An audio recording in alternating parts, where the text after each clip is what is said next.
지난 시간에 요 성막에 대해서 봤어요. 그래서 원독자들은 이제 이러한 성막, 그리고 제사, 이런 제사장의 이런 식양들이 증거의 역할을 한다는 얘기 했었어요. 과거에 있었던 일들에 대해서 증거.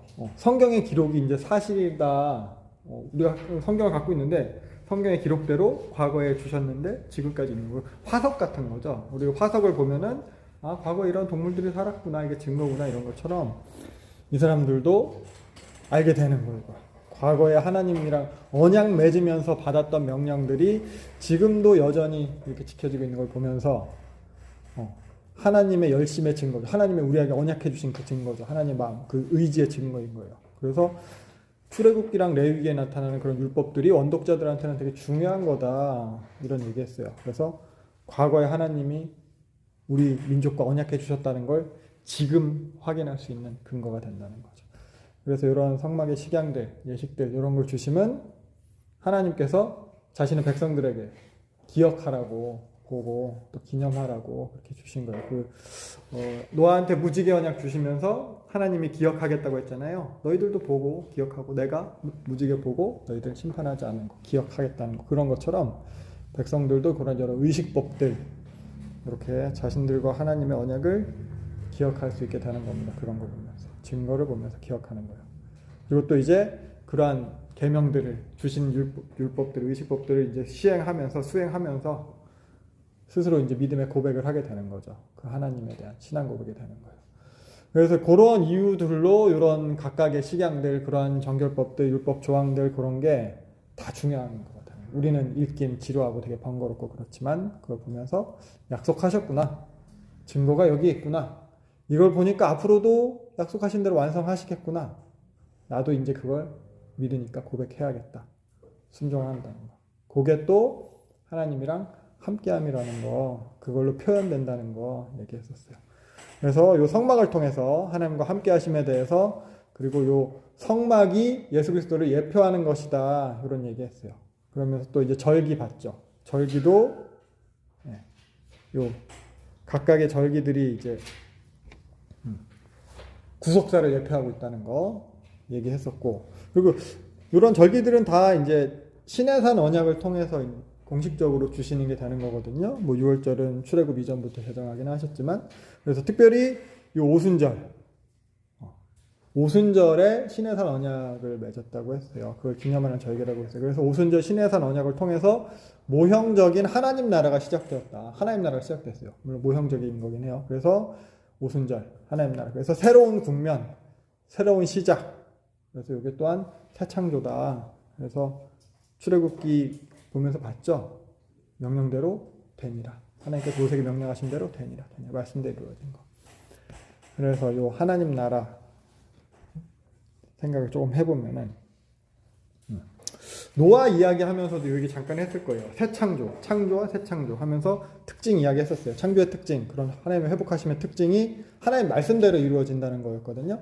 하나님 말씀대로 이루어질 때 회복이 일어나는 거. 하나님 말씀대로 이루어졌을 때 창조가 되는 거거든요. 첫 창조, 에덴 때도 그랬어요. 하나님께서 말씀하시고 그대로 되니라.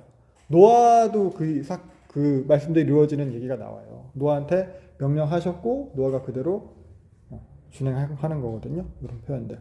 그리고 아브라함도 어떻게 보면 하나님 말씀하시고 처음에 그 말씀대로 떠나서 가나안으로 들어가게 되죠. 그런 거. 그리고 출애굽 사건 때도 보면은 10가지 재앙. 10가지 재앙도 다 하나님 말씀하신 대로 이루어진 거고요. 성막 건축은 지난 시간에 잘 봤듯이 명령하신 대로 되니라.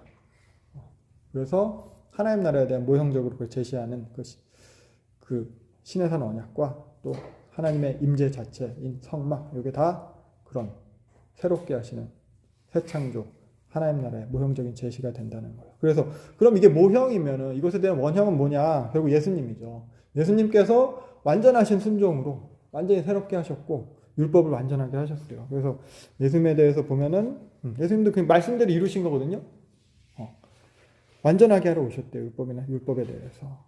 그래서 모든 믿는 자에게 의를 이루기 위해서 율법의 마침이 되셨대요. 율법 완성하셨다는 뜻이거든요. 예수님께서. 그래서 그 율법은 또 어떤 부분인가 했을 때 사랑이라는 거예요. 하나님, 남을 사랑하는 자는 율법을 다 이루었대요. 이런 계명들, 이게 다 이웃을 내 자신과 사랑하신 그 말씀관에 다 들었대요.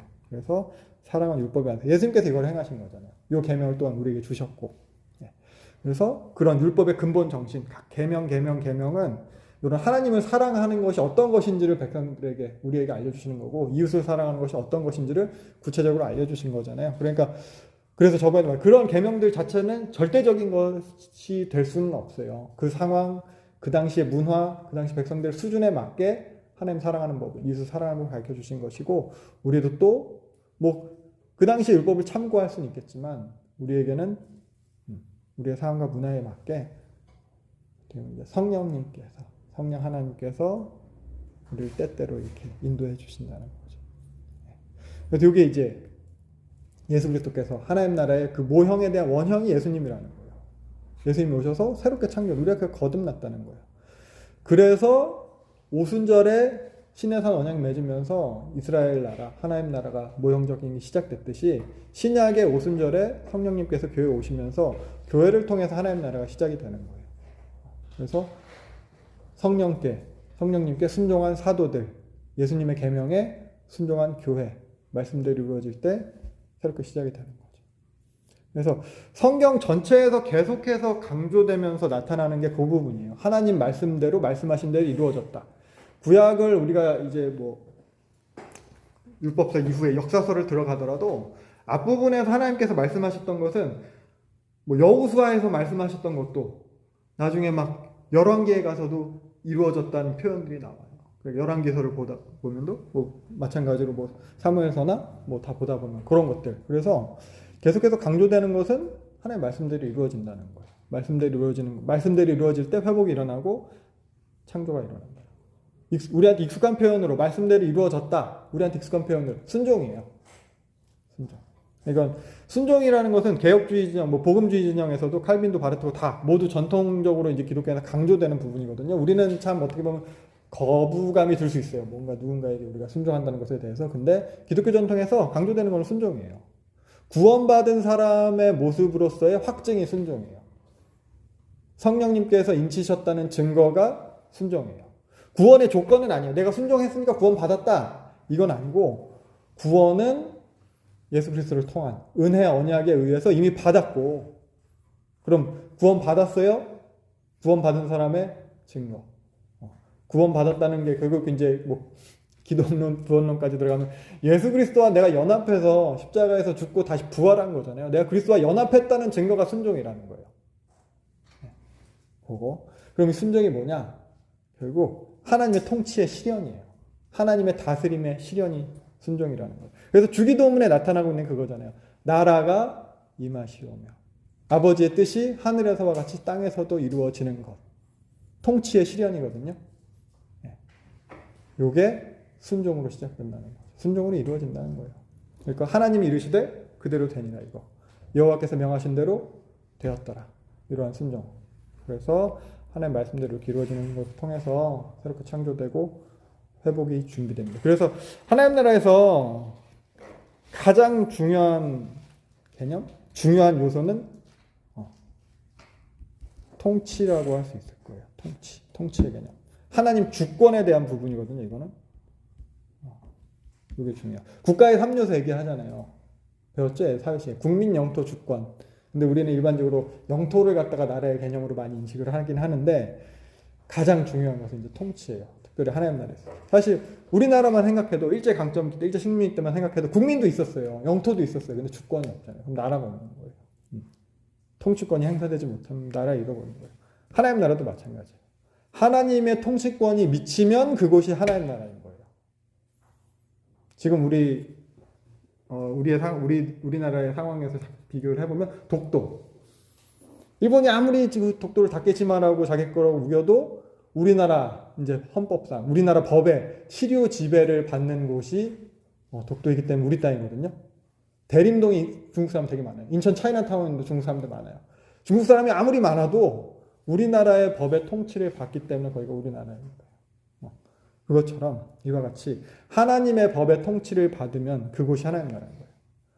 하나님 뜻이 이 땅에서도 이루어지면은 거기가 하나님 나라가 임한다는 거죠. 그러니까 하나님의 법이 뭔가 율법, 10계명, 아까 말한 그거예요. 하나님 사랑, 이웃 사랑. 이 세 계명이에요. 그거. 그래서 서로 사랑하라는 요 계명, 하나님 나라의 법이죠. 서로 사랑하라는 계명을 받은 집단이 뭐냐? 그러니까 하나님의 법을 수여받은 집단이 뭐냐? 교회잖아요, 교회. 교회가 그래서 하나님 나라예요. 우리예요, 우리.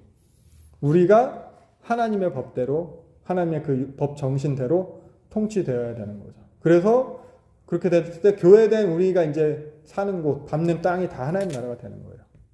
그래서 그걸 통해서 이제 지금 우리의 모습 생각을 해보면은 우리가 교회에서 많이 들었잖아요, 이런 얘기는. 많이 듣고 또 지금도 이렇게 또 한 번 더 듣고 배우고 하는 게 그냥 요걸로만 끝난다면은 되게 아쉬움이 있네. 그게 태초에 하나님이 말씀하셨어요. 빛이 있으라 했는데 듣고 빛이 안 생기고 그냥 끝났다면은 창조가 이루어지지 않는 거잖아요.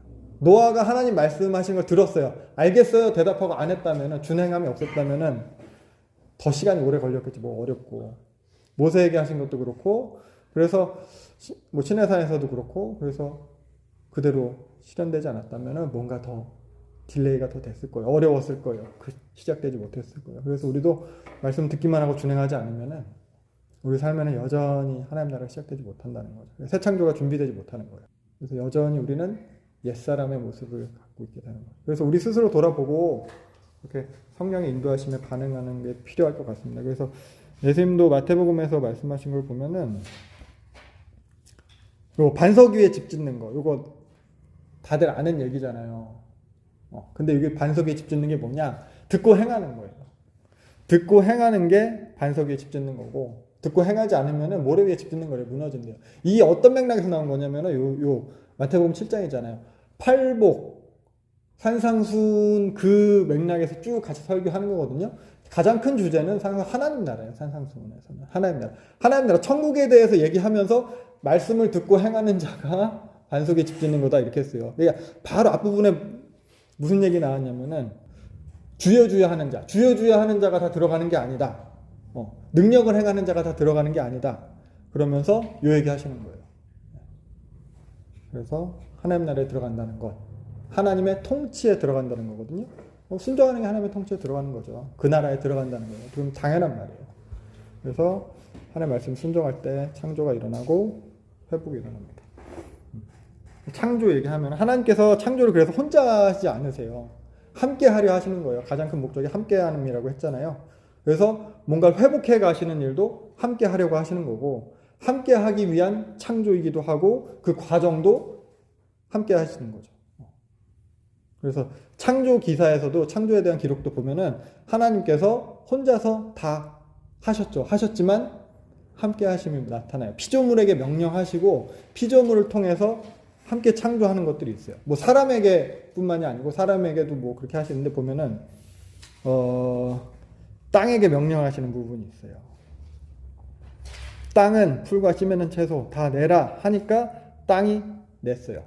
그러니까 명령 자체가 비에 대한 명령이었어요. 비동사처럼 너 존재해라라는 명령이 있고 시키는 명령이 있는데, 시키는 명령은 하나님께서 피조물 자체에게 명령하셔서 그 피조물이 그 명령을 수행함으로 하나님의 창조가 같이 일어나게 되는 거거든요. 이런 거. 그러니까 뭐 아담에게도 동물 이름 지어주라고 하는 것들, 이런 것도 포함되는 건데, 특별히 요 본문도 그렇게 생각할 수 있을 것 같아요. 경작하라고 뭐 아담한테 시켜서 그래서 식물이 자라나고 채소가 자라나고 이런 것처럼 여기도 그런 거. 그래서 하나님의 질서대로 통치를 받고 함께 다스리는 것, 요거. 그게 하나님께서 우리를 창조하신 목적이에요. 함께 다스리는 것, 창조하신 목적. 하나님의 형상대로 창조하신 목적이 거기에 있어요. 그래서 하나님의 형상인 우리가 하나님의 질서와 방법대로 하나님과 그렇게 동역을 하는 거죠. 그래서 요 함께함이 언약하신 목적이고 또 언약의 내용이라고 얘기를 했었습니다. 네, 그래서 그리고 하나님과 함께하는 그 백성이 하나님과 함께함을 통해서 하나님을 계시하는 것. 요게 이제 하나님 백성의 정체성이거든요. 요 정체성이 신해선 언약에서는 이렇게 이제 표현됐다고 했어요. 제사장 나라, 거룩한 백성. 그래서 이게 하나님 나라 백성의 정체성이고, 요게 모형적인 하나님 나라가 요 정체성으로 이제 시작이 된다고 했어요. 그래서 신해선 언약을 이렇게 맺었는데, 근데 이 이후에 보면은 요 약속대로 이제 순종하지 못했어요. 이루지 못했어요. 그러니까 제사장적인 역할을 하지 못했어요. 거룩한 백성, 거룩이 하나님께로 구별된다는 거라고 했잖아요. 선민 사상은 있는데 그들이 하나님께로 구별된 게 아니라 하나님을 자신에게로 이렇게 끌고 와서 구별했어요. 하나님을 도구화한 거예요. 내가 하나님께로 구별되어 거룩한 건데 나의 어떤 이런 부정한 나의 어떤 내 육적인 생각에 하나님을 끌어와서 도구화한다는 거죠.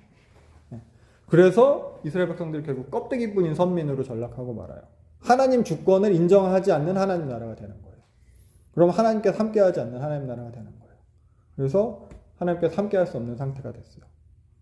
다시 또 타락의 상태로 돌아가는 거죠. 그래서 뭐 하나님과 함께할 수 없는 상태. 에덴에서 쫓겨나는 인간이 그랬고 노아홍수 이전에도 하나님께서 하나님의 영이 인간과 영원히 거할 수 없다. 영원히는 거할 수 없다. 이런 표현들. 그게 이제 시작된 하나님 나라, 이스라엘 나라에도 이제 반복이 되는 거예요. 그래서 결국 제일 처음에 서론에서 했던 얘기 그 패턴이 또 이제 반복이 되는 거거든요. 그때 서론 얘기하면서 얘기했을 거예요. 하나님을 창조하시면은 타락 사건이 일어나고 하나님이 징계를 하시고 그리고 또 회복이 일어나는 거. 그래서 새롭게 이제 하나님 나라로 시작이 됐는데도 이스라엘 나라 안에서 계속 이 패턴이 또 반복이 될 거예요. 그래서 오늘 구약의 요 지난 시간에 이어서 나머지 부분을 함께 보면서 정리해 보도록 할게요. 그래서 지난 시간에 요 시내산 언약 이야기까지 조금 했던 것 같아요. 성막 보면서. 그래서 성막의 완성 보면은 성막은 이제 출애굽기 40장에서 이제 완성이 돼요. 그래서 그때 성막 봉헌식 하면서 여호와의 영광이 이제 회막에 가득 떴고 성막이 충만했다 뭐 이런 표현들. 근데 여기서 영광이 히브리 언어로 카보드거든요. 카보드. 어원이 무겁다, 진누르다 이런 뜻이에요. 그러니까 장관, 뭐 압도당함 이런 거예요. 하나님의 영광을 그렇게 표현하고 있어요. 영광, 카보드, 임재의 표현인데 이런 하나님께서 함께 하심을 통해서 하나님이 계시되는 거라고 했잖아요. 그래서 아브라함 언약의 성취를 위한 과정이 요 시내산 언약이에요. 부분적인 성취예요. 아브라함 언약의 성취를 위한 수단이라고 할 수 있어요. 그러니까 너로 말미암아 모든 민족이 복을 받아야 되잖아요. 그래서 하나님이 함께 하심을 통해서 계시가 되고 그걸 통해서 모든 민족이 복을 받아 돌아오게 되는 거거든요. 그래서 하나님께서 함께하게 되는 공식적으로 함께하게 되는 요 하나님의 영광이 충만한 성막에 충만한 이 카보드 이것이 이제 그런 역할을 한다고 할 수 있겠습니다. 하나님께서 함께 하심의 상징이에요. 함께 하심 자체라고 할 수 있어요. 그래서 이 사람들이 이렇게 시내산 밑에서 성막 다 만들고 그 다음에 가나안 땅으로 올라가게 되는 거잖아요. 그래서 보면은 지도를 보면 여기가 시내산이에요. 시내산에서 가나안으로 쭉 올라가서 가데스바네아에 도착을 하잖아요. 그래서 가데스바네아에 진을 치고 가나안 땅으로 정탐꾼을 보냈어요. 각 지파별로 한 명씩 12명을 보내죠. 그 결과는 근데 보면은 민수기 내용을 보면은 적과 꿀이 흐르는 땅이긴 한데 그 주민들이 너무 세다. 그래서 갈렙은 우리가 그 땅을 취하자. 이길 거다. 뭐 이렇게 얘기했지만 같이 갔던 사람들은 우리는 메뚜기다. 이런 식이죠. 그래서 나중에 보면 여호수아랑 갈렙을 제외하고 나머지 10지파 사람들은 다 이것에 대해서 이제 나쁘게 얘기하는 거예요. 여호수아 갈렙은 하나님 말씀 거역하지 말자. 우리가 할 수 있다. 여호와께서 함께 하시면 우리가 할 수 있다. 했는데 오히려 그렇게 얘기했던 사람들이 이제 돌로 치려고 하고. 그래서 여기서 여호수아랑 갈렙이에요. 그리고 두 사람은 좀 기억할 필요가 있는데 여호수아는 에브라임 지파예요. 갈렙은 유다 지파예요. 요 에브라임 지파와 유다 지파가 또 이스라엘 역사 속에서 주도적인 역할들을 하거든요. 그걸 좀 기억을 하면 좋겠고 특히 이 갈렙을 좀 주목할 만한 게 이 갈렙은 여분네 아들 그니스 사람 여분네 아들 갈렙 이렇게 얘기하잖아요. 그니스라는 이름 그 족속 자체가 가나안 족속이에요. 가나안 족속. 그래서 보면은 창세기 보면은 하나님께서 창세기 15장에서 아브라함한테 그 베리스 언약 해주시면서 가나안 땅 줄 거라고 하면서 그 가나안 땅에 사는 족속이 여기 그니스 족속이 나와요. 그러니까 어떻게 보면은 출애굽한 이스라엘 백성들이 정복해서 들어가야 되는 그 족속이에요. 갈렙은 그 족속 출신이에요. 그니스 사람 여분네의 아들 그니스 혹은 그나스족이라고 표현돼요, 성경에서. 그러니까 어떤 이유에서였는지 갈렙은 유다 지파로 들어오게 된 거예요. 갈렙의 아버지 뭐 여분네가 유다 지파 여자랑 결혼했을지도 몰라요. 혹은 출애굽할 때 온갖 잡족들이 다 같이 나왔다고 해요. 그거 보고 출애굽하는 그때 섞였는지. 아무튼 갈렙은 어떻게 자기 족속들을 정복하러 들어가는 입장인 거예요. 그러면서 정탐을 갔다 와서 하나님께서 우리에게 저 땅을 주실 것이다 라고 주장을 하고 있는 거죠. 나중에 더 이 갈렙에 대해서는 설명할 기회가 있을 것 같고, 그래서 이런 정탐의 결과로 이스라엘 백성들은 이제 모세 원망하고 여호수아랑 갈렙 막 돌로 치려고 하고, 그러니까 하나님의 언약을 믿지 않은 거죠. 시내산에서 이제 막 올라갔는데 현실적인 어려움 앞에서 하나님 의지하는 게 아니라 이제 상황, 그런 환경, 그것에 대한 자신들의 판단을 믿기로 결정한 거예요. 그래서 하나님께서 이제 이들에 대해서 여호수아랑 갈렙 빼고는 다 가나안 땅에 못 들어간다. 그래서 가데스 바네아 정탐의 실패가 이렇게 일어나게 되는 거죠. 그러니까 신분은 하나님 나라예요. 시내산에서 신분증은 하나님 나라 신분증을 받았는데 아직 수준은 그냥 애굽 노예 수준인 거예요. 그러나 여기 이러한 상황에 대해서 이제 모세가 이제 중보를 하게 되고, 하나님께서 모세의 간구를 들으시고 다시 이제 이 백성들을 준비시키는 거죠, 다시. 그래서 하나님 주권을 인정함이 없는 거잖아요. 신분은 하나님 나라 백성인데 하나님의 언약을 믿지 않고 순종하지 않고, 그래서 광야에서 이제 그 38년 동안 출애굽부터 시내산까지 했던 그 2년 합치면은 40년 동안 광야 생활을 하면서 하나님의 백성다움, 하나님의 백성들, 하나님의 주권을 인정함, 이런 것들을 배워가는 거예요. 그래서 민수기 내용이 이 내용이거든요. 가데스 바네아로부터 바로 못 들어가고 그래서 광야를 돌게 되는데, 광야 전체를 도는 게 아니고 이쪽 바란 광야 쪽 혹은 그 밑에 신 광야 쪽, 이쪽 부분에서 이제 38년을 지내게 된 것 같아요. 그래서 어떻게 보면 하나님의 징계로 인한 광야 생활이에요. 징벌적 38년의 시작이에요. 그래서 이게 이제 민수기의 나머지에 대한 이야기거든요. 그래서 민수기 이야기를 보면은 이때까지도 계속 불평하고 불만하고 왔다가 이제 가데스 바네아에서 정탐하고도 정탐에 대해서도 이렇게 의견이 나뉘어가지고 하나님한테 징계를 받는데, 그 이후에도 계속 순종하지 못하는 모습들이 나타나요. 하나님 말 안 듣고 지들끼리 뭐 여기서도 막 그냥 하나님이 가지 말라고 했는데 쳐들어갔다가 그냥 또 지고, 그리고 또 모세한테도 툭하면 반역하고, 뭐 고라무리가 일당이 반역하고 막 그런 일이 있거든요. 그리고 또 물 때문에 불평하고 길 때문에 힘들다고 원망해서 막 불뱀 사건이 일어나고 뭐 그런 것들, 우상 숭배하다 혼나고 계속해서 하나님한테 대항을 해요. 그런데 결국에 가서는 이제 이들도 변화를 볼 수 있거든요. 그래서 이게 민수기 텍스트는 잘 안 보이시죠? 이 정도 크기. 민수기를 갖다 크게 이제 구조를 갖다 이 정도로 볼 수 있는데, 앞부분은 출애굽 1세에 대한 내용이고 뒷부분은 출애굽 2세에 대한 내용이에요. 그래서 여기 빨간 줄로 해놓은 부분 보이면 계속 불평과 불만, 그런 것들이 나타나요. 원망하고 무슨 사건이고 사고라고 반역하고 뭐 이런 것들.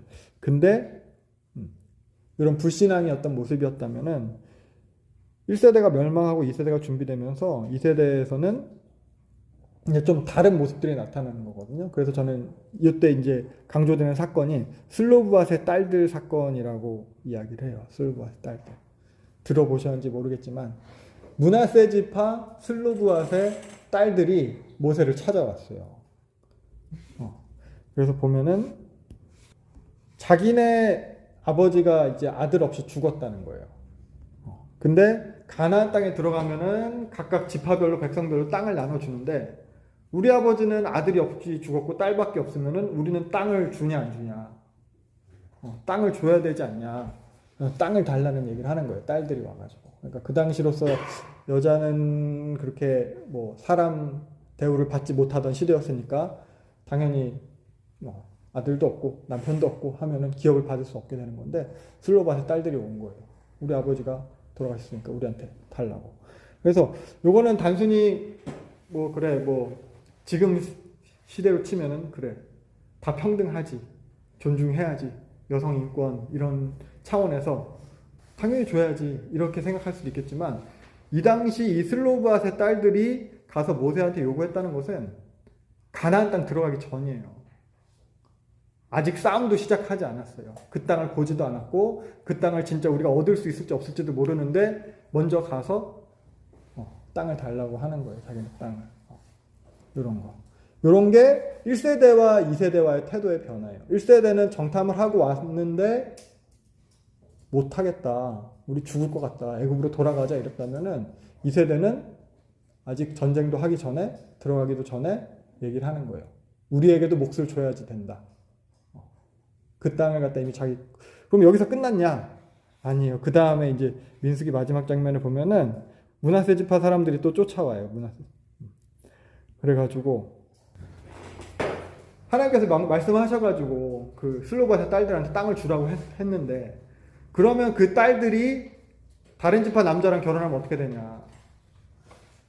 우리 지파한테 원래 나왔던 므낫세 지파한테 주었던 땅이 결국에는 다른 지파한테 넘어갈 거 아니냐? 이런 얘기를 하고 있는 거예요. 그러니까 그러면은 결론은 슬로바스 딸들은 므낫세 지파 안에서만 결혼해. 다른 지파로 땅이 넘어가지 않게. 그러니까 이거 보면은 지금으로 치면은 이거 너무 여성들한테 여성 인권에 반하는 거 아니냐, 이게 말이 되냐, 다 자유가 있지 어떻게 그걸 그렇게 하냐라고 할 수 있겠지만 그런 식의 해석이 아니고 여기서는 그만큼 그 슬로바스 딸들뿐만 아니라 출애굽 2세대 안에는 그 하나님의 약속이 이루어질 거라는, 가나안 땅을 정복할 거라는 그런 확신들이 있는 거예요. 그래서 그것을 바탕으로 이런 주장들을 하게 되는 거죠. 그래서 민수기 이야기는 계속 불순종하고 고생하고 불순종하고 혼나고 또 말 안 듣다 혼나고 이런 개고생하고 광야에 38년 동안 있는 이야기만은 아니라는 거죠. 이게 결국 이 슬로바스 딸들 이야기가 민수기의 결론이에요. 민수기 제일 마지막 장면이 이걸로 끝나요. 그래서 하나님 말씀대로 순종했다. 이걸로 끝나요. 그래서 하나님께서 이 선택한 백성을 끊임없이 인도하시는 거죠. 그래서 저는 이거 갖다 인간의 죄와 싸우시는 초자연적인 하나님의 은혜다. 민수기를 이렇게 표현을 해요. 계속해서 기회를 주시고 인도에 가시고 이 수준까지 만들어 가신 거예요. 하나님께서 38년 동안. 그래서 이 백성들이 요 모압 평지에서 여리고성 건너가기 전에 여리고 점령하기 전에 요단강 건너가기 전에 요 모압 평지에서 하나님과 다시 언약을 맺는 거죠. 요 내용이 신명기예요. 요단 동편에서 모압 언약. 그래서 시내산 언약 이후에 시내산에서 언약 맺고 출애굽 1세대는 다 죽었어요. 그러니까 20대 이상. 이때 하나님이랑 언약 맺고 그대로 준행하겠습니다 했던 피 뿌리면서 언약 맺으면 다 죽었어요. 그리고 나서 출애굽 2세대들이 나타난 거거든요. 출애굽 2세대. 그럼 이 출애굽 2세대들은 하나님이랑 어떻게 보면 공식적으로 언약 맺은 사건이 없는 거예요. 출애굽 2세대들이랑 여기서 언약을 맺는 거예요. 그래서 그게 신명기입니다. 그래서 신명기를 보면은 뭐 세 개의 설교 이렇게 구조를 갖다가 그냥 얘기를 하기도 해요. 첫 번째 설교는 그 과거를 갖다 회상하면서 과거에 이제 출애굽 1세대들이 잘못했지만 하나님 어떻게 인도하셨다. 두 번째 설교는 현재 지금 출애굽 2세대 니네들 이런 거 저런 거 지켜야 된다. 세 번째 설교는 요단강 건너서 들어가서 가나안 들어가서 니네들 이런 거 저런 거 해야 된다. 잘 가르쳐야 된다. 이런 식으로 구분을 하기도 하는데 종주권 조약 형식이라는 얘기를 제가 전에 말씀을 드렸어요. 그래서 이 종주권 조약 형식이 그래도 글씨 조그맣지만 보이시긴 하죠. 종주권 조약 형식이 제일 처음에 전문, 그 다음에 역사적 서문, 그 다음에 조약의 규정, 비준, 그 다음에 조약의 영속성에 대해서 이게 이제 당시에 해쪽 속이 가지고 있던 해쪽 속의 조약문 형태를 띠고 있는 거거든요. 그래서 전문 같은 경우는 이제 당시의 상황에 대해서 지금 조약 맺는 상황에 대해서 설명을 해주는 거예요. 뭐 조약 맺는 당시 A는 갑은 어떻고 을은 어떻고 그래서 몇 날 며칠 지금 조약을 이렇게 맺게 된다. 그 다음에 역사적 서문은 뭐냐면은 과거로부터 이 갑은 어떻게 해갖고 을은 어떻게 해가서 이렇게 갑이 정말 갑이다 이런 얘기고 그 다음에 이제 규정이 나오죠. 기본 규정은 그래서 갑은 을에게 이런 거 저런 거 하는데 을은 이런 거 저런 거 많이 해야 된다. 그 다음에 상세적으로 세부적으로 뭐도 하고 을은 이런 거 저런 거 다 해야 된다 뭐 이러고 하고 맨 마지막에 비준 그래서 지금 이거 갖다 이렇게 증명한다 뭐 계약서를 쓰고 뭐 도장을 찍고 어떻게 한다 그리고 맨 마지막에 조약에 대한 영속성 여기서 끝나게 네 자식들도 갑의 자식들도 을의 자식들한테 이런 거 저런 거 하고 을의 자식들은 갑의 이거 저거 다 해줘야 된다 이런 식의 조약 형태거든요. 요게 이제 신명기 한 권 전체가 이런 종주권 조약의 형태를 취하는 거예요. 근데 종주권 조약을 중에 불평등 조약이라고 했어요. 종주국이 봉신국에 대해서 착취하면서 충성을 요구하는 거예요. 충성을 요구하는, 착취도 하면서 충성을 요구하는 거예요. 대신 그럼 봉신국은 결국 다 뺏기는 건데 종주국은 뭐 해주냐? 명목상으로 내가 너 보호해줄게. 이거예요. 그러니까 쉽게 말하면 살려는 줄 테니까 다 내놔. 목숨은 살려줄 테니까 시키는 대로 다 해. 이게 봉신조약이에요. 그래서 그럼 하나님이 여기서 이제 종주국에 미치죠. 갑이에요. 하나님이 을한테 하는 거죠. 야, 내가 살려줬어. 목숨은 살려줬어. 내놔. 그래서 하나님 요구하시는 게 뭐냐? 10계명이에요. 기본 규정이 10계명이고 그 10계명에 대한 해설로서의 상세 규정이 신명기거든요. 뭐예요? 너 목숨만은 살려줄 테니까 부모 공경해라. 이거 말씀하시는 거예요. 일주일에 한 번은 쉬어라. 목숨만은 살려줄 테니까. 이거예요. 너무 욕심내지 말고 서로 돕고 살아라 이 말씀하시는 거예요. 사람답고 살아라. 서로 사랑하라고. 그러니까 당시 원독자한테는 익숙한 형식이에요. 종주권 조약이라는 형식은. 그 형식을 가지고 착취를 하는 게 아니라 그 형식을 가지고 하나님의 어떠하심을 설명하는 거죠. 착취함이 없는 종주권 조약이에요. 그러니까 아브라함 언약도 한번 생각을 해보세요. 약속 언약, 그 베리스 언약이었잖아요. 쌍방이 의무를 가지고 있는 조약이었어요. 안 지키면 쪼개지는 거, 안 지키면 죽는 거. 근데 그걸 가지고 은혜 언약을 설명하시잖아요. 내가 다 지키겠다. 이것도 마찬가지죠. 종주권 조약. 불평등 언약, 그의 틀을 가지고 그런 하나님의 어떠하심에 대해서, 그 은혜에 대해서 설명하는 거예요. 아브라함과 마찬가지죠. 그래서 하나님께서 내가 전적으로 책임지시다는 거죠. 그러니까 너희들 나한테 수여받는 거다, 하사받는 거다 이런 거예요. 그러니까 원독자들이 가장 잘 알고 있는 방식으로 하나님의 언약에 대해서 알려주는 거예요. 그래서 그 언약의 내용을 통해서 하나님의 어떠하심과 이 백성이 지금 어떤 상태이냐 이걸 알려주고 있는 거예요. 그래서 성경에서는 요 베리스라는 언약, 아브라함 언약, 그 베리스라는 말 자체가 쌍방 의무가 포함되어 있는 거거든요. 그러니까 용법 자체가 그래요. 종주권 조약도 마찬가지예요. 그 의미 자체가 불평등 조약, 실제적인 그런 착취의 개념이 포함된 용어예요. 근데 하나님께서 그런 용어를 가지고 자기 은혜를 알려주는 거잖아요. 그러니까 은혜가 더 강조되는 거고요. 그래서 신약에서는 요 하나님의 언약을 표현하는 데 있어서 요 계약이라는 단어를 그대로 사용하지만은 또 않아요. 그러니까 구약에서는 요 문맥이 있기 때문에 우리가 이런 어떻게 보면 불평등 조약이라는 걸 단어를 사용해도 요 문맥이 있기 때문에 하나님의 은혜가 강조되지만 신약에서는 이제 헬라어로 새롭게 또 기록하는 거잖아요. 헬라어 단어가 가지는 그 의미가 있어가지고 그런 문맥이 없으면은 의미를 충분히 표현해내기가 어려운 거예요. 쌍방 의무가 아니라는 것. 새 언약을, 예수 그리스도를 통한 새 언약을 설명하는 데 있어서 그거 갖다 이제 쌍방 의무가 아니라는 걸 갖다 새롭게 이제 표현을 해야 되는 거거든요. 착취가 아니라 오히려 우월한 쪽에서 열등한 쪽으로 갑이 을에게 이렇게 하사한다는 거. 이런 개념의 단어가 신약에 쓰여 있는 단어가 있어요. 그게 뭐냐면은 유언이에요. 유언. 그러니까 죽음을 통해서 또 그 일이 발동되고 실행되게 되는 단어. 유언. 뭐 디아데케라고 하는데 유언은 그렇죠. 쌍방 의무가 아니에요. 유언하는 자가 갑이에요. 사실 유언 받는 사람보다 그런 그 히브리서의 이 단어를 그래서 사용하는 게 보여져요. 참고로 좀 알아두시고 그래서 이렇게 신명기 언약을 통해서 백성들한테 약속을 해주는 겁니다. 그럼 이제 유목 생활을 끝내야 돼요. 38년 동안 돌았어요. 가나안 땅으로 들어가야 돼요. 유목에서 이제 농경으로 바뀌는 거예요. 그리고 그 전까지는 광야에서 자기들끼리 살았어요. 뭐 싸우고 살든 말 안 듣든 어떻게 하든 자기 민족들끼리 살았다면은 어떻게 보면 특별히 보호받은 거거든요. 구별돼서. 근데 이제 다른 민족들이랑 접촉할 일이 계속 생겨요. 나라를 만들고 거기 살면 거기 사는 사람 쫓겨내기도 해야 되고 주변 나라들도 있고. 그러니까 그런 상황에 처하게 되는 백성들인 거예요. 이 사람들에게 마지막으로 모세가 이제 유언으로 한 게 신명기거든요. 그래서 신명기의 내용을 보면은 뭐가 필요하겠어요? 구별됨이에요. 계속해서 구별됨을 유지하는 거. 그래서 구별됨이 강조돼요. 여기 내용을 보면은 결국 우상숭배하지 마라, 섞이지 마라, 뭐 이런 것들이에요. 우상숭배를 계속해서 경고하고요. 헤렘법은 섞이지 말라는 거고요. 금송아지 사건 뒤는 우상숭배 때문에 얘기하는 거고요. 요 택가신고, 중앙성소, 아무 데서나 제사 드리지 마라. 아무 데서나 니네 멋대로 제사 드리다 우상숭배 할 것 같으니까 다 우상숭배를 다 방지하는 거예요. 우상숭배 금지, 이방풍습 금지, 뭐 이런 것들 다 섞이지 마라, 다 이런 것들. 택하신 곳으로 와라, 이런 거. 구별됨, 거룩하게 하는 거, 이런 거. 그래서 요 출애굽시키신 목적이 결국 구별됨이거든요. 우상숭배하지 않고 하나님과 함께하는 거. 그러니까 가나안 땅을 주신 이유도 여기에 있는 거예요. 그냥 거기 가나안 땅 줬으니까, 좋은 땅이니까, 젖과 꿀이 흐르는 땅이니까 잘 먹고 잘 사는 게 끝, 목적이야, 이게 아니고 하나님과 함께함으로 하나님을 계시하는 민족이 돼야 되는 거잖아요. 그래서 제사장 나라 거룩한 백성. 그래서 요 제사장 나라 거룩한 백성이라는 거, 하나님을 계시한다는 것은 잘 먹고 잘 사는 것보다 더 이제 큰 본질적인 문제라는 거죠. 그래서 그러기 위해서 이제 마지막으로 보면은 하나님 말씀 기억해라, 가르쳐야 된다. 요 다음 세대에 대해서 계속.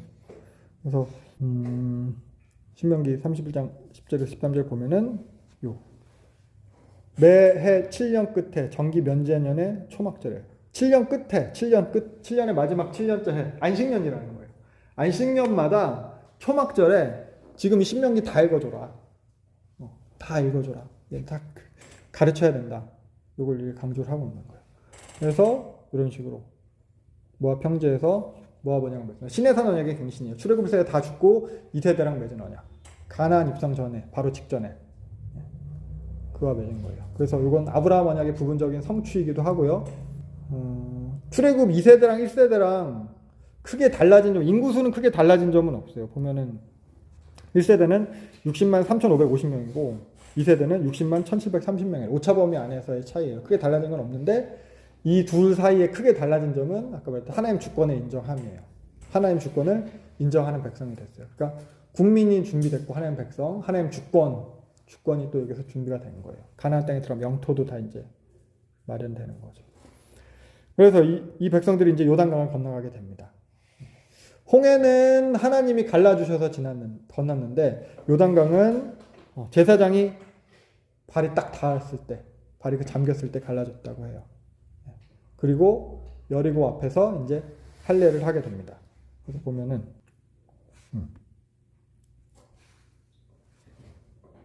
이쪽이 이제 모압 평지 지방이에요. 여기서 이제 언약 맺고 모세가 요 비스간에서 올라가서 죽고 요단강을 건너서 요 길갈에다 진을 치게 되는데 이 길갈이라는 곳이 바로 여리고 앞에 있는 거거든요. 여리고는 당시로도 이제 좀 어떻게 보면 점령하기 힘든 그런 요새 도시였어요. 그러니까 제일 첫 번째 관문이 이 여리고인 거죠. 그래서 여리고 앞에서 이제 할례를 하는 거예요. 그리고 계속해서 요 길갈은 이제 가나안 정복하는 데 있어서 베이스 캠프가 돼요. 여기서 가서 정복했다가 다시 돌아오고 정복했다 돌아오고 정복했다 돌아오고. 근데 요 길갈에서 할례를 한 사건을 보고 하나님께서 이렇게 말씀을 하세요. 내가 오늘 애굽의 수치를 너희에게서 떠나가게 하였다. 그래서 길갈이라고 한다. 길갈이 떼굴떼굴이라는 의미예요. 굴러가는 의미. 의태어죠. 우리는 떼굴떼굴 굴러갔다 하는데 여기는 갈갈갈갈 굴러갔다 해가지고 길갈이 그런 뜻이에요. 그러니까 애굽의 수치가 굴러가 버렸다. 애굽의 수치가 떠나가 버렸다라는 거예요. 할례를 한 거. 그러니까 출애굽한 1세대들은 사실 뭐 애굽에서 할례를 다 하고 나왔어요. 근데 광야에서 지내는 동안은 할례를 행하지 않았어요. 그래서 가나안 땅에 들어와서 첫 번째로 이제 저기서 진을 치고 여기서 출애굽 2세대 아까 모압에서 언약 맺었던 그 백성들 남자들을 갖다 다 이제 할례를 하는 거예요. 근데 이제 할례라는 게 이제 포피를 베는 거잖아요. 그래서 전투력이 이제 상실이 돼요. 창세기에 보면은 야곱이 세겜에 머물 때 야곱의 딸 디나가 그 세겜에서 하몰의 아들 세겜한테 강간당하는 사건이 벌어져요. 그래가지고 그 오빠들 누구예요? 시므온과 레위가 복수를 하는데 복수할 때 디나를 강간한 하몰이 그 소녀를 나한테 줘라, 나 결혼하고 싶다 했을 때 그 오빠 둘이 할례 받지 않은 족속에게, 할례 받지 않은 너희에게 내 우리 동생을 줄 수 없다. 니네 다 할례 받으면은, 니네 부족이 다 할례 받으면은 주겠다. 근데 그 하몰이 추장 아들이니까 가가지고 우리 할례 하자. 쟤네 부자니까 쟤네 거 다 우리 거 될 것 같아. 그래서 그 부족 사람들 다 할례 했을 때 이 둘이 시몬이랑 레위가 가서 싹 다 죽이거든요. 창세기 보면 나와요. 그러니까 이게 전투력이 상실돼요. 한 2, 3일 동안. 포경수술 해보신 분들은 뭐 알겠지만. 그러니까 지금 근데 이걸 어디서 하고 있는 거냐. 여리고성 앞에서 하는 거예요. 적진 앞에서 하는 거예요. 적진 앞에서 할례 어떤 의미예요? 아브라함 언약의 상징이잖아요. 아브라함한테 하나님께 약속해 주시고 아브라함이 못 믿으니까 야, 너 할례 해줄게. 그러니까 할례는 그러니까 무지개는 하나님이 보고서 계속 기억하는 것처럼 할례는 인간이 하고 인간이 기억하는 거거든요. 하나님께서 나한테 약속해 주셨어. 내 할례 자국을 보니까 하나님 약속하신 거야. 우리 하나님 언약 백성이야. 이 정체성에 대한 거거든요. 그거가 사실 어떻게 보면은 그러니까 상황을 거스르면서 하는 거잖아요. 그 전까지 출애굽 1세대는 상황 때문에 하나님 언약을 못 믿었다면은 출애굽 2세대는 그런 자기에게 정말 불리한 상황이 될 것을 알았겠죠. 몰랐겠어요. 알았겠죠. 알면서도 그것을 행하는 거예요. 그랬을 때 하나님께서 말씀하시는 거예요. 애굽의 수치를 너에게 떠나가게 했다. 들어갔다. 길갈은 그래서 하나님 입장에서는 되게 어떻게 보면은 기분 좋은 추억이 있는 정말 그런 장소가 되겠죠. 이스라엘 백성에게도 그렇고. 그래서 일단 길갈 이렇게 베이스 캠프가 돼서 가나안을 이제 정복해 가게 됩니다. 그래서 처음에 이제 중부를 다 정복하죠. 그 다음에 남부 정복하고 북부를 정복하고 와서 이제 여호수아가 하는 게 있어요. 여호수아가 언약을 또 맺습니다. 세겜 언약이에요. 그러니까 요 세겜 언약도 사실 하나님께서 명령을 하셨어요. 신명기에서 네가 그 땅에 들어가면은 거기서 그리심산과 에발산에서 언약 맺어라. 그리심산에서 축복을, 에발산에서 저주를. 신명기 27장에도 한 번 더 말씀하세요. 6지파는 그리심산에 6지파는 에발산에 서가지고 축복과 저주를 선포하는데 이런 거 우상 숭배 안 하고 그러면 우상 숭배하면 저주 받는다. 부모를 뭐 공경 안 하면 저주 받는다. 그럼 니네들 다 아멘 아멘 아멘 이렇게 다 대답해서 언약 맺어라 이런 얘기를 하는 거예요. 그래서 이걸 갖다가 여호수아가 직접 수행을 하는 거죠. 이렇게 가서 모세에게 명령한 대로 이렇게. 그래서 절반은 에발산 앞에 서고 절반은 그리심산 앞에 서가지고 축복과 저주를 이제 선포하면서 말 잘 들으면 축복받고 그러니까 율법 지키면 축복받고 율법 안 지키면 저주받는다 이 얘기하는 거예요. 그래서 그리심산과 에발산이 있는 그 가운데의 도시가 세겜이거든요. 세겜. 그래서 요 세겜에서 언약을 맺습니다. 산을 한번 모양 볼게요. 보이세요? 그리심산과 에발산이 두 산이에요.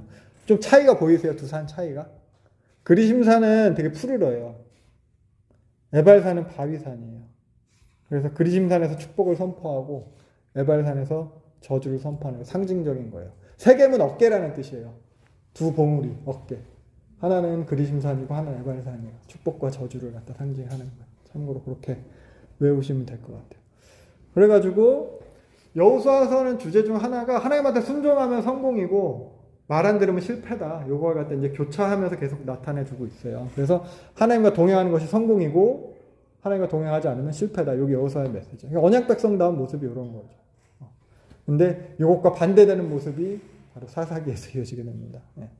그래서 이렇게 순종하는 백성들을 통해서 하나님 말씀대로 이루어지는 것을 통해서 새 창조를 이루었는데 아까 처음에 말했던 창조 타락 징계 회복의 패턴. 회복 창조가 일어나는데 다시 타락하고 징계 패턴.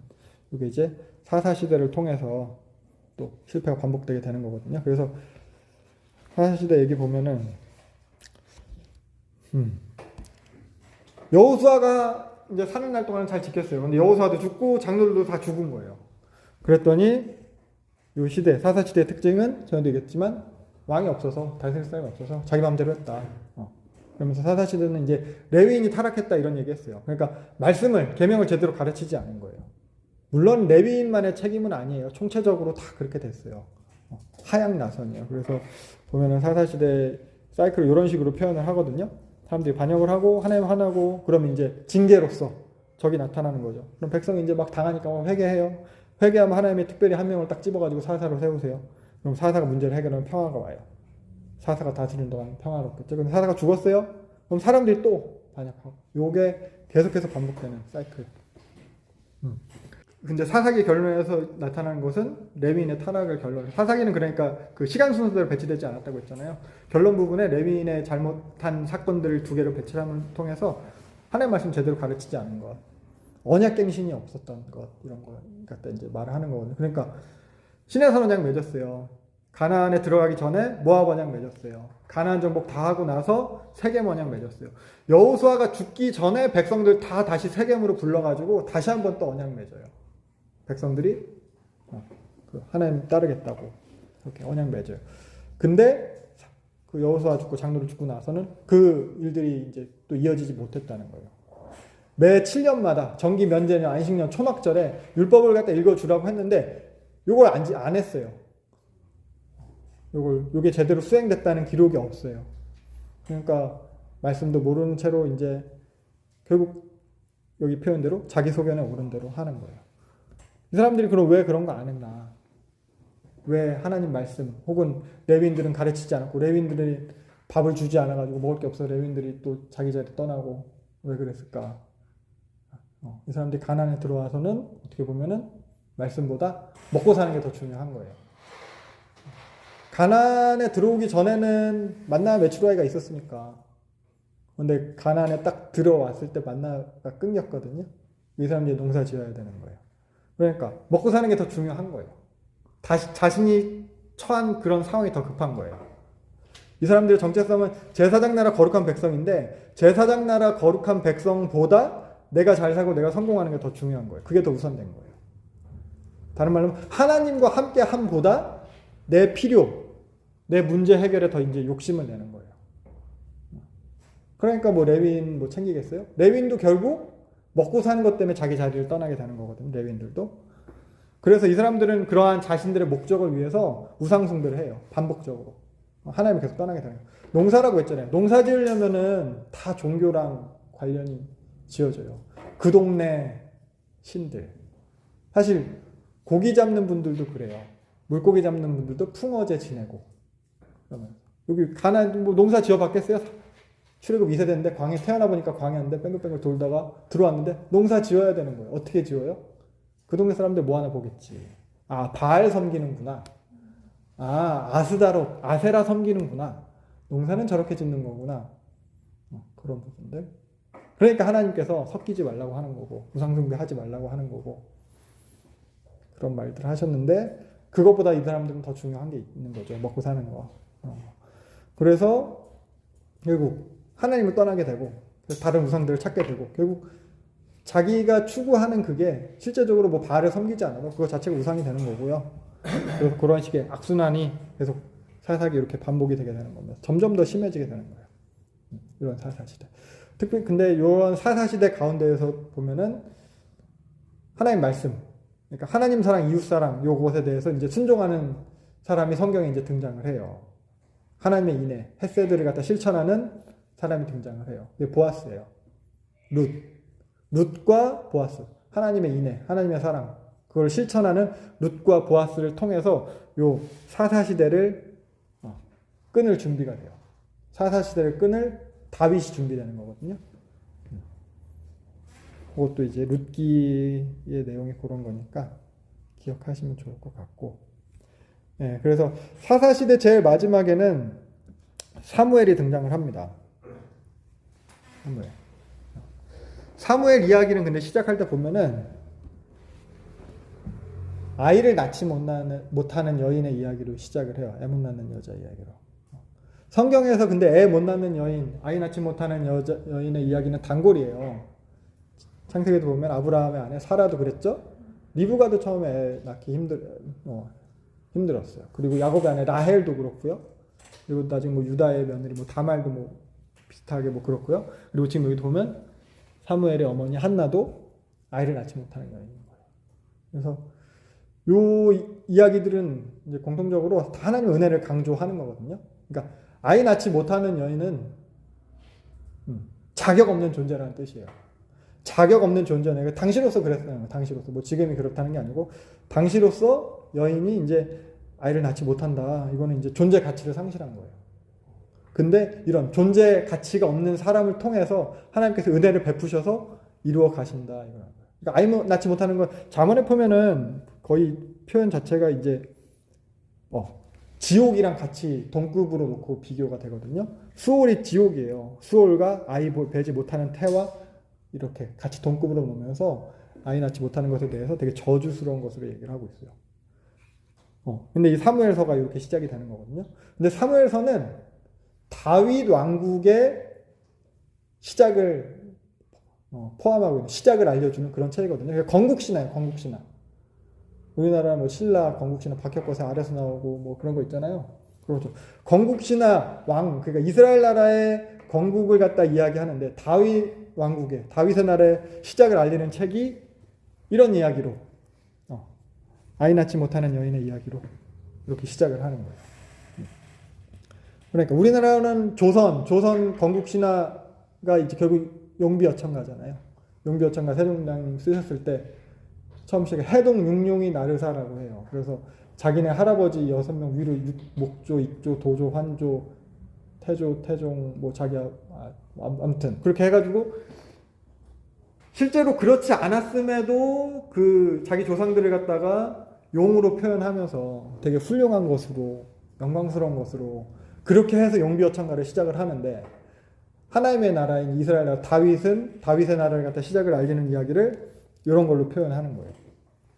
아이 낳지 못하는 여인으로 시작을 하는 거예요. 그래서 왜 이런 사무엘서는 왜 이렇게 시작을 하는가 했을 때 이스라엘이 현재 이런 상태라는 거예요. 존재 가치를 상실한 하나님의 백성이라는 거예요. 아이 낳지 못하는 여인, 존재 자치를 상실한 민족, 자격 없는 민족, 하나님의 백성으로서 자격을 상실한 민족이다. 그러니까 제사장 나라 거룩한 백성의 정체성을 상실했다. 근데 이것에 대해서 하나님께서 은혜로 회복하신다는 거예요. 한나가 하나님의 은혜로 아이를 낳듯이 이스라엘 나라, 다윗의 나라가 그렇게 시작했네요. 그러니까 사람이 잘나서 사람이 이룩한 그런 건국이 아니라는 거예요. 하나님이 다 하셨다는 거예요. 그래서 성경에서 쭉 뭐 나타나는 패턴은 사람이 잘나가지고 지가 하려고 하다가는 망해요. 야곱이 가장 대표적인 케이스죠. 자기가 장깨 부려서 자기 노력으로 하려고 하는데 안 되고 결국엔 이제 하나님께서 도와줘야 되는 거예요. 야곱이 결국 이스라엘이잖아요. 이스라엘 나라가 그런 거예요. 그래서 이렇게 시작을 하고요. 아무튼 한나는 기도를 해가지고 사무엘을 낳게 되는데 사무엘은 어려서부터 요 실로 성소에서 자라게 돼요. 그러니까 언약궤가 길갈에 있었는데 점령을 하고 나서는 가나안 정복을 하고 나서는 실로에다가 언약궤 옮기고 거기다 성소를 치고 거기가 이제 중앙 성소의 역할을 하게 되거든요.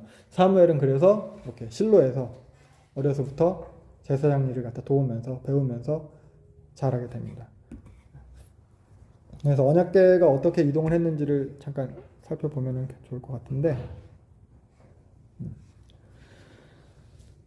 그러니까 여기 길갈 처음에 이제 길갈에서 진을 쳤다가 정복을 다 하고 나서 실로로 옮기게 되는 거거든요. 근데 사무엘서에 보면은 이제 블레셋과 이제 전쟁이 일어나요. 첫 번째 전쟁에서 이제 졌어요. 첫 번째 전쟁에서 졌는데 어떻게 보면 아까 말했듯이 그 사사기에 반복되는 패턴이 이거잖아요. 적군이 쳐들어와서 지면은 백성들이 회개하고 그럼 사사가 와가지고 구해주고 이거야 돼야 되는데 이때 백성들이 어떻게 보면 징계가 기회인데 그걸 다 잘 살리지 못했던 것 같아요. 그래서 여기서 자기네 전쟁에 졌다고 언약궤를 갖다 실로에서 끌고 나와요. 여기는 언약궤 갖고 오자. 하나님이 도구한 거예요. 그 당시 전쟁의 개념이 신들의 전쟁 개념이니까 우리 신이 세면 우리가 이기는 거야. 그러니까 야, 우리 신 가지고 오자. 우리 신 전쟁하는데 가지고 오자. 근데 싸웠는데 어떻게 했어요? 졌어요. 져가지고 언약궤 뺏기고 이 당시 제사장 엘리의 두 아들 홈리와 비나스 맞나요? 홈리와 비나스 둘 다 죽고 그래가지고 그 언약궤 뺏겼다는 소식 듣고 실로에 있던 그 제사장 엘리도 죽고 그렇게 되는 거예요. 그러면서 언약궤는 결국 뺏겼죠. 자기네들은 이길 줄 알았는데 그 당시에 딱 언약궤가 거기 딱 그 본문을 잠깐 볼까요? 그래서 처음에는 전쟁 져가지고 우리 실로에서 우리를 구원하게 하는 언약궤 가져오자. 그룹 사이에 계신 만군의 여호와의 언약궤. 그룹 사이에 하나님 자정하신다고 했잖아요. 그 언약궤 갖고 온 거예요. 그랬더니 블레셋 사람들은 이제 난리가 났어요. 야, 우리 졌다. 저 신은 애굽에서 그 재앙으로 다 구원해낸 신이야. 우리 어떻게 해? 근데 어차피 진 거 한번 끝까지 싸워보자. 종되는 거 싫잖아요. 싸웠는데 얘네가 이기고 이거 언약궤는 뺏기고 엘리의 두 아들은 죽고 그렇게 되는 거예요. 그러면서 엘리가 이제 그 소식 듣고 언약궤 뺏겼고 자기 아들들도 죽었다는 소식 듣고 엘리도 떨어져서 죽고 그리고 나서 이때 비느하스의 아내가 이제 아이를 낳다가 소식을 들은 거죠. 언약궤 뺏기고 다 죽었다. 그러면서 한 말이 영광이 이스라엘에 떠났다 하고 그 아이 이름을 이가봇이다 이렇게 했대요. 이가봇. 이가봇이 아까 말한 그 카보드예요. 카보드. 카보드가 영광이잖아요. 그건데 이는 아니라는 뜻이에요. 부정적도예요. 영광이 없다. 이가봇이라고요. 그래서 여기서 하나님 언약궤를 뺏겼어요. 하나님이 떠나가신 거예요. 어떻게 보면 하나님이 근데 이게 하나님이 떠나간 게 아니죠. 하나님이 떠났다기보다는 이스라엘 사람들이 하나님을 버린 거예요. 이렇게. 그러면은 결국 언약궤는 뺏겼어요. 당시 신들의 전쟁이라고 했는데 그럼 하나님이 이거에서 진 건가? 라고 했을 때 이거 보면은 이제 이 사람들이 여기서 뺏어가지고 아스돗으로 가잖아요. 블레셋이 아스돗으로 가는데 아스돗 어디에 넣냐면은 다곤 신전에 놔요. 다곤 신전은 물고기 인어일지도 몰라요. 형상이 물고기 형상의 신이에요. 그러니까 그 블레셋은 오부족 영맹체인데 블레셋 출신 자체가 이쪽 크레타섬 그쪽에서 온 사람들이에요. 그래서 해양 민족이다 보니까 그런 식의 성을 섬긴 거야. 그래서 아스돗, 아스글론, 가사, 가드, 에글론 요 5개의 부족이 블레셋의 부족이거든요. 특별히 이 아스돗으로 이제 데리고 온 거예요. 아스돗에 와서 자기네 신전에다 둔 거죠. 왜냐면은 이제 그 사람들 이제 신들은 많을수록 좋다고 생각했거든. 자기네 최고 신이 아스돗인데 아스돗 밑에 부하 장수 하나 더 생겼다. 여호와라는 장수. 이런 식으로 신전에 갖다 놨는데 근데 갖다 놨더니 그 다음날 아침에 일어나 보니까 자신의 신상이 다곤 신상이 언약궤 앞에 엎드려져 있고 그래서 다시 세워놨더니 그 다음날 보니까 이번에는 엎드려져 있는 것뿐만 아니라 모가지도 떨어져 있고 손목도 끊어져 있고 그런 일이 있고 나서부터 요 아스돗에 이제 전염병이 돌기 시작하는 거죠. 독종이 돌기 시작해서 사람들이 계속 죽어나가고 이게 어떻게 그래서 안 되겠다 힘들다 언약궤를 가드로 옮겼어요. 옮겼더니 또 가드에서도 전염병이 돌기 시작하고 그러니까 이들은 우리 신이 이겨서 이 여호와라는 신을 갖다 포로로 잡았다 우리 뭐 부하장수다 이렇게 했지만 이스라엘 백성들은 하나님의 언약궤를 끌고 나가서 결국 뺏겼지만 하나님께서 지신 게 아니고 하나님의 패배가 아니고 하나님은 스스로 이제 블레셋 땅으로 들어가서 그 땅을 이제 초토화시키고 있는 거죠.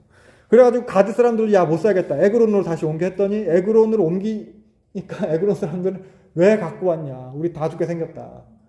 그래가지고 이 사람들이 이제 뭐 점술하는 사람들 뭐 그런 장로들 불러가지고 얘기해서 어떻게 하면 좋겠냐 이게 과연 진짜 이 여호와 때문인지 우연인지 어떻게 알겠냐 했을 때 이 사람들이 이제 얘기를 한 게 젖이 나는 그러니까 새끼를 갖다 낳아가지고 새끼한테 젖을 먹여야 되는 암소 2마리 멍에를 매보지 않은 멍에는 소한테 걸어가지고 뭐 끌게 일시키는 거잖아요. 한 번도 멍에를 매보지 않고 젖이 나는 암소 2마리를 가져다가 이 언약궤는 수레에다 싣고 그 암소 2마리한테 멍에를 메워가지고 이 수레가 베세메스까지 똑바로 올라가면은 이건 하나님이 한 걸로 하자 했어요. 근데 이게 이제 어떻게 보면 상식을 되게 거스르는 거죠. 전난 암소는 또 모성애가 있어가지고 자기 새끼를 두고 다른 곳으로 가지 않아요.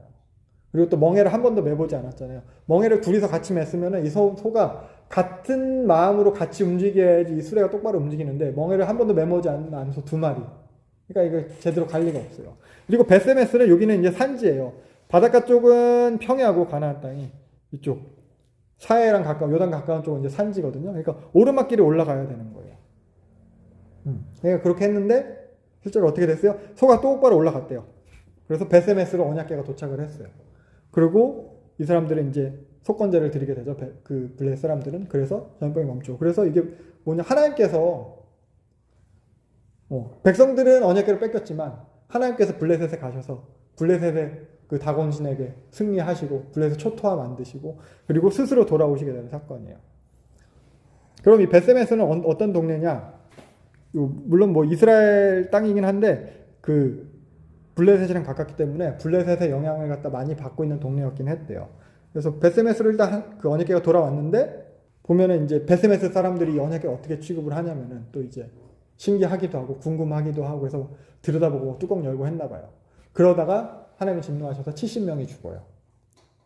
70명이 죽고 근데 이 베세메스가 원래 보면은 땅 분배할 때 그 당시 땅 분배할 때 이 내용을 보면은 또 제사장 아론의 자손에게 준 거예요. 베세메스는. 베세메스에 사는 사람들은 다 제사장 출신인 거예요. 그러니까 레위 지파한테 땅을 주지 않았어요. 레위 지파는 곳곳에 각 지파별로 분배한 성읍 중에서 야 니네 성읍 내놔 해서 그 성읍에 흩어져 살게 하면서 거기서 뭐 율법을 가르치고 했겠죠. 특별히 일반 레위인도 아니고 제사장 아론의 자손에게 준 성읍이 벳세메스예요. 그럼 벳세메스 사람들은 이 언약궤를 어떻게 다뤄야 되는지, 어떻게 취급해야 되는지, 하나님을 어떻게 섬겨야 되는지를 아는 사람들이라는 거죠. 알아야 되는 사람들이라는 거죠. 근데 몰랐나 봐요. 함부로 들여다보다 70명이 죽게 돼요. 그래서 이 사람들이 어떻게 하냐? 징계는 어떻게 보면 기회라고 했잖아요. 하나님 그럼 다시 뭐 율법책을 찾아보든지 어떻게 해야 됐어야 되는데 이 사람들이 어떻게 했냐? 이 언약궤를 딴 데로 또 치워요. 벳세메스에서 기럇 여아림이라는 동네로. 그래서 기럇 여아림으로 옮겨져서 70년 동안 방치가 돼요. 그래서 저는 70이라는 숫자에도 좀 의미가 있다고 생각해요. 70명이 죽어요. 벳세메스에서. 그리고 70년 동안 방치가 돼요. 근데 이 기럇 여아림은 어떤 동네냐면은 기럇 여아림이 원래 이름이 기럇 바알이에요. 원래 이름이 기럇은 도시라는 뜻이고 바알은 그 동네 신이죠. 바알의 도시인 거예요. 벳세메스 사람들이 제사장 동네에서 하나님의 언약궤를 어떻게 다룰지 몰라서 바알의 도시로 옮겨버리는 거예요.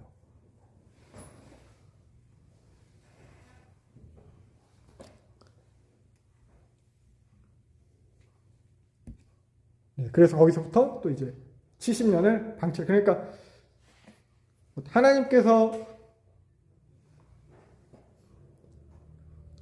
자기 백성이 어떻게 버림받으신 거예요?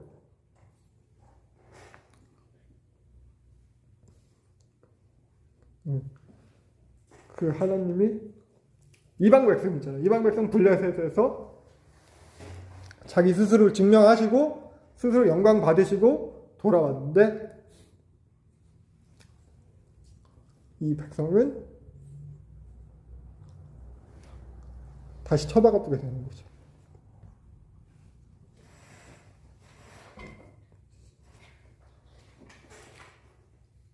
그렇습니다. 그래서 이렇게 70년 동안 다시 그 기럇 여아림에 있게 되고요. 나중에 다윗이 그래서 다시 그 언약궤를 갖다 모시고 와요. 그리고 그동안 이제 사무엘은 뭐 했냐? 사무엘은 백성들을 데리고 이제 각성 운동을 시작을 해요.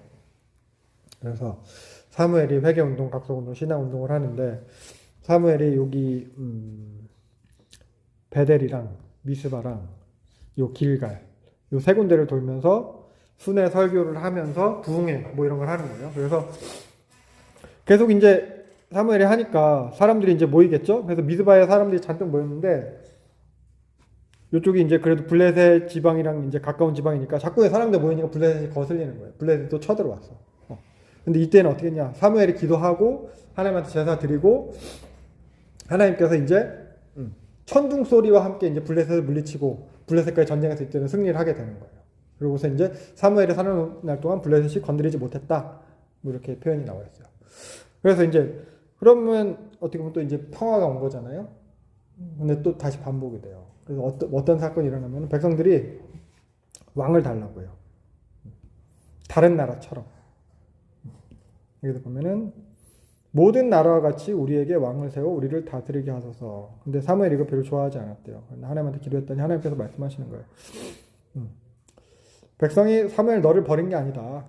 나를 버려서 왕이 되지 못하게 합니다. 이렇게 얘기해요. 그래서 이스라엘 나라의 왕의 역할이라는 것 자체가 사실 이제 하나님의 왕되심을 드러내게 하는 역할 이런 걸 해야 되는 거거든요.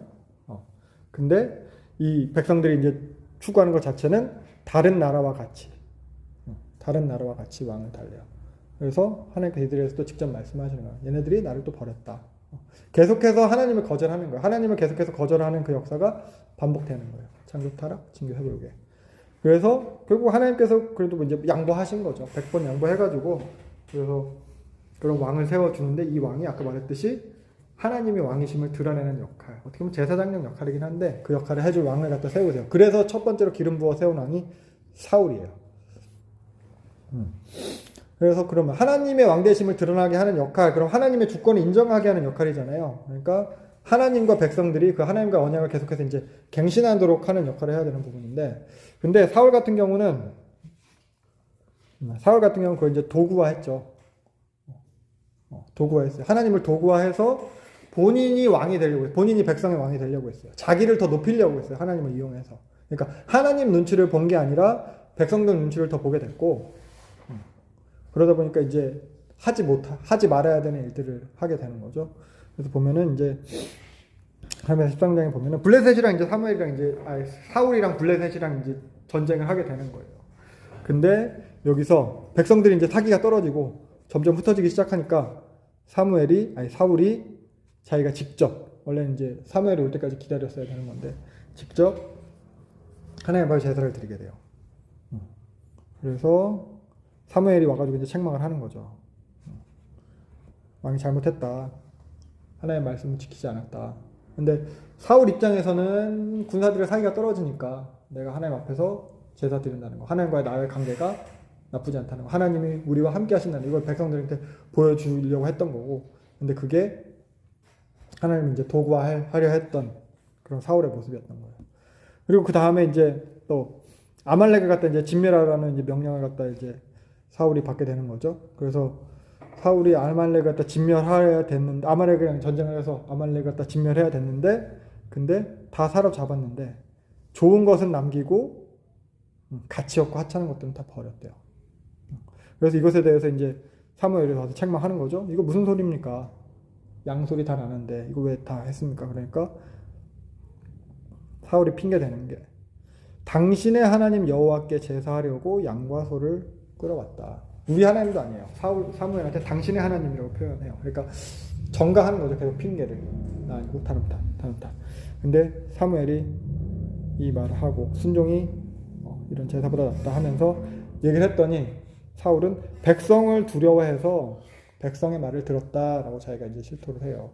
그러면서 이제 잘못한 거죠. 잘못했으면 어떻게 해야 돼요? 잘못되고 회개를 해야 되는데. 보면은 사무엘이 이제 그냥 가려고 했어요.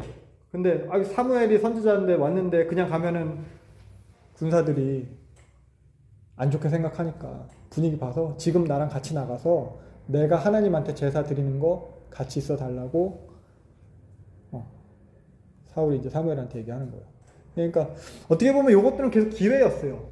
하나님 앞에서 순종하지 않았던 거, 자기가 백성 말 들었던 거, 근데 기회였는데 사울은 계속 그런 기회조차도 자기가 백성 앞에서 드러나야 되는 그런 조건으로 사용하려고 기회를 갖다 제대로 살리지 못하게 되는 거죠.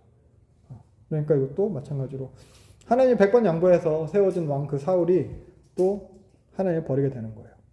그러니까 여기까지 역사를 보면 진짜 이런 신이 없어요. 창조로부터 봐가지고 이렇게 불쌍한 신이 없어요. 어떻게 보면 이렇게 강력하고 이렇게 온전하고 이렇게 뛰어나고 이렇게 전능하고 이렇게 참 신인데, 근데 하나님이 자기가 택해서 자기가 사랑으로 결정한, 함께하기로 결정한 그 택한 백성에게 끊임없이 버림받고 있는 거예요. 이게 구약이에요. 근데 하나님은 계속해서 찾아오시고 절대 포기하지 않으시는 거예요. 포기할 수 없어요. 왜냐면 아까 처음 봤던 그 무조건적인 언약이 있거든요. 사랑으로 결정한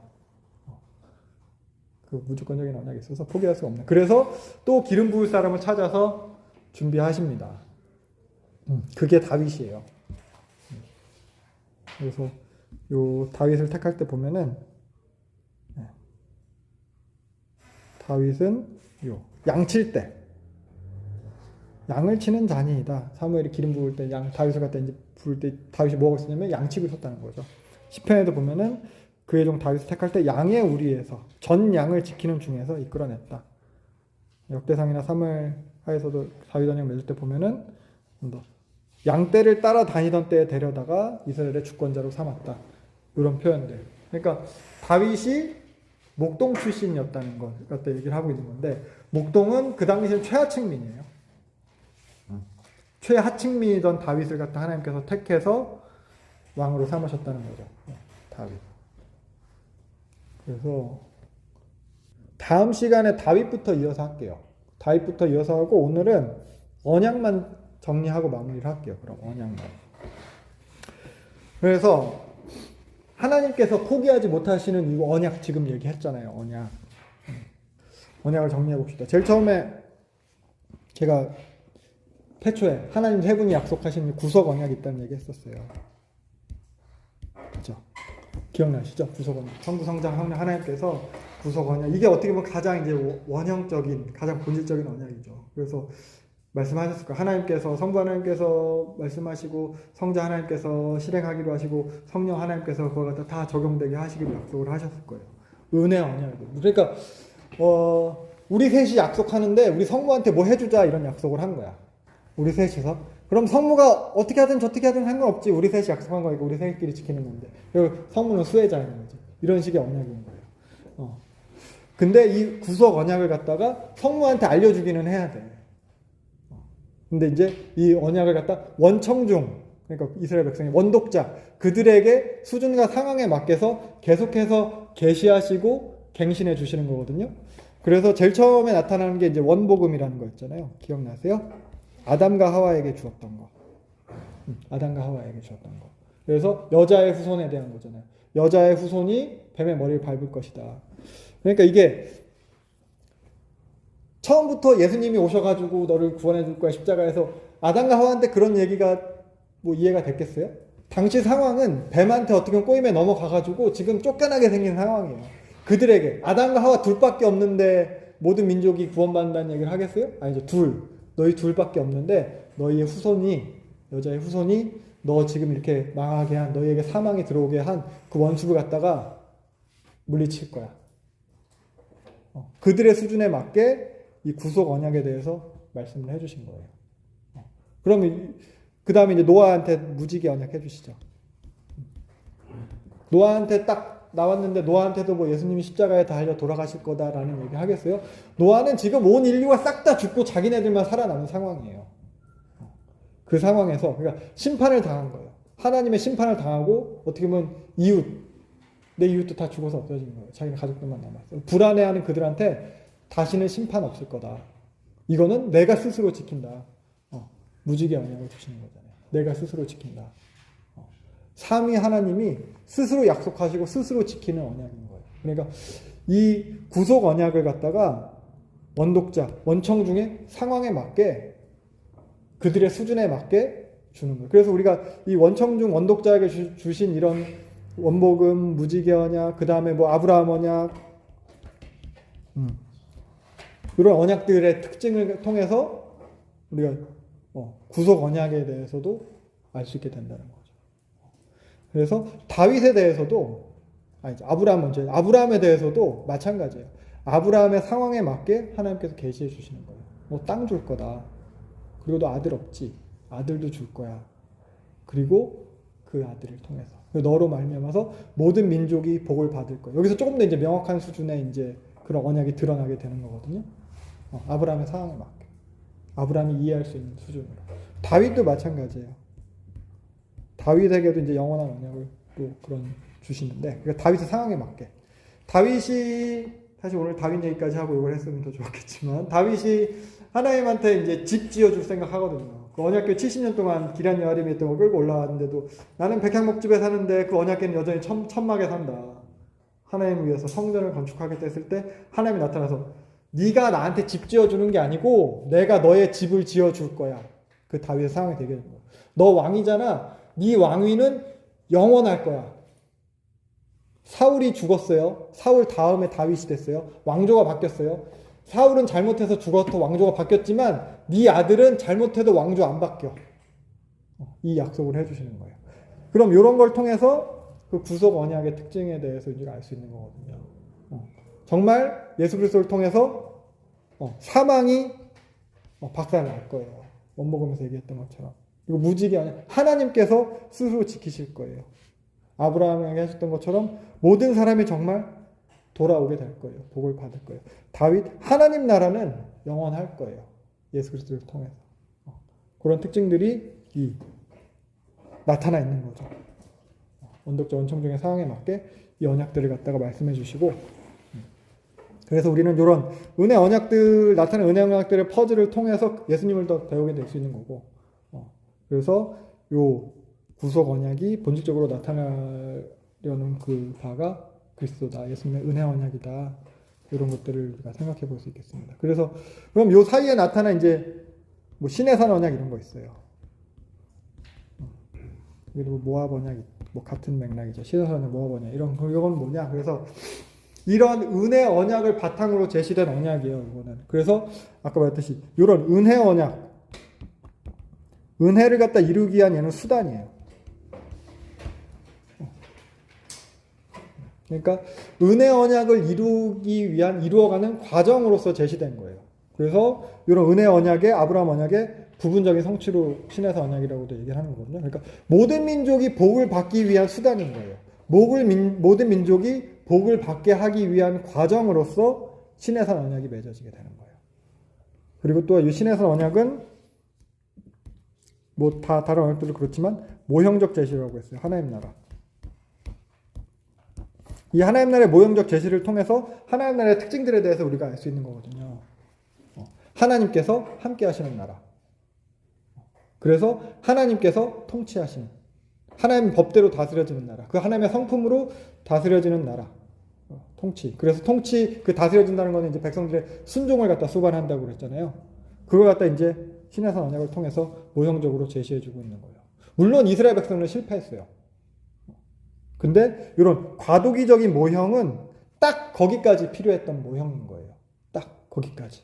거기서 그래서 역할을 다 한 거예요. 이스라엘 나라도 그렇고 신에서 언약도 그렇고. 그러니까 인간이 스스로 이룰 수 없다는 거. 이들의 실패를 통해서 이런 하나님 나라의 모형, 하나님 나라는 특징이 하나님의 통치가 이루어지는 건데 인간 스스로는 그걸 할 수 없다라는 것도 알려준 거예요. 그래서 우리는 하나님 나라를 이룰 실력이 스스로는 없다. 그래서 예수 그리스도의 복음이 필요하다. 이 은혜 언약. 그래서 바울이 얘기하는 게 이런 율법은 몽학 선생이다. 예수 그리스도로 인도하는 초등 교사다라고 하는 그런 표현이에요. 이게 율법의 역할이에요. 그래서 신에서 언약은 이 모형적으로 자기 임무 수행을 다 마치게 된 겁니다. 그래서 마찬가지로 보면 이제 아브라함 언약도 다윗 언약도 예수 그리스도의 사역에 대한 이제 모형적 제시를 하고 있는 거잖아요. 아브라함 한 사람을 통해서. 그러니까 이게 예수 그리스도 사역에 대한 모형이 보면 보세요. 아브라함 한 사람을 통해서 모든 사람이 복을 받아요. 예수님 한 사람을 통해서 모든 사람이 복을 받는 거예요. 다윗 언약도 마찬가지예요. 다윗 한 사람의 그러한 어떠함을 통해서 하나님께서 네 왕조 영원하는 거예요. 네 아들들 잘못해도 사울처럼 없애버리진 않을 거야. 뭐 이게 다윗 한 사람을 통해서 그 복이 후대가 다 받게 되듯이 우리는 예수 그리스도의 한 사람의 십자가 사역, 그 구속 사역을 통해서 모두가 다 받게 되는 거예요. 이것도 이제 모형적인 제시예요. 아브라함과 다윗이 그만큼 완전하고 완벽하다 그 얘기가 아니고 예수님처럼 완벽하지 않죠. 모형적으로 그런 특징들을 갖다 제시해 주는 거예요. 그래서 이 아브라함 언약과 다윗 언약, 신의 언약을 통해서 예수 그리스도의 구속 사역과 또 하나님 나라의 특징들 이런 것들을 갖다 우리가 알 수 있습니다. 그런 걸 기억하시면 될 것 같아요. 우리도 그리스도 한 사람 때문에 모든 그리스도인들에게 은혜를 베푸시고 하나님께서 언약 이루어 가신다는 것. 그리고 또 그 하나님 나라는 하나님의 통치로 다스려지는 나라라는 것. 그런 것들, 그런 모형을 통해서 생각해 볼 수 있을 것 같아요. 이 정도 하고 마치고 다음 시간에 다윗부터 또 이어서 가도록 할게요. 힘써 알자 여호와를 알자 우리 여호와께 돌아가자